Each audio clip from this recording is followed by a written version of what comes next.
Football খেলা কিন্তু শুধুমাত্র একটা খেলা না, এটা আমাদের একটা শৃঙ্খলারও বহিঃপ্রকাশ, আমাদের শৃঙ্খলার যে চেতনারও বহিঃপ্রকাশ। আমরা দেখি যে 22 জন, দুইটা গ্রুপে 22-23 জন প্লেয়ার মাঠে নামে, তাদের টার্গেট থাকে কিন্তু বিজয় অর্জন, কিন্তু তারপরও কেউ কাউকে টাচ না করে, কেউ কাউকে হার্ট না করে বা মারামারি না করে কিভাবে একটা গোল করা যাবে সেই প্ল্যানটা তাদের থাকে। এটাতে কিন্তু আমাদের শেখার আছে। আজকে আমরা মাঠে যাদেরকে দেখছি যে বিভিন্ন দেশের বিভিন্ন অঞ্চল থেকে বিভিন্ন পর্যায়ে সংবাদকর্মীরা এখানে খেলতে আসছেন। তো আমি আপনাদের আসলে চাই যে আপনারা যেখানে মনে করবেন যে যেখানে প্রতিকূলতা মনে করবেন সেখানে আমাকে জানাবেন। জেলা প্রশাসক হিসেবে আমি আপনাদের পাশে আছি। আপনারা দেখেছেন যে মাননীয় প্রধানমন্ত্রীও কিন্তু খেলাধুলার ব্যাপারে অত্যন্ত আগ্রহী।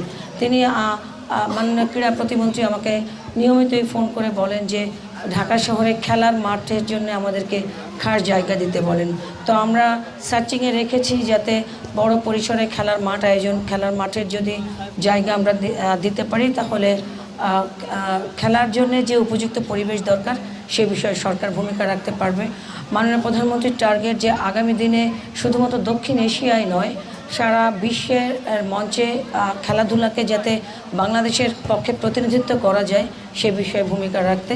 আজকে দেখেন আমরা বিশ্বকাপ ফুটবল খেলা উপভোগ করছি, কিন্তু এখানে কিন্তু আমাদের বাংলাদেশের কোনো প্রতিনিধিত্ব নেই। তো আমরা চাই যে আমাদের এই বাংলাদেশ থেকে আগামী দিনের নেইমার বা আগামী দিনের মেসি, রোনালদো, এমবাপ্পে উঠে আসুক।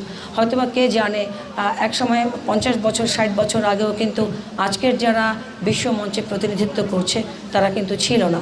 তো বাংলাদেশ থেকেও আমরা এরকম প্রতিনিধিত্ব আশা করছি।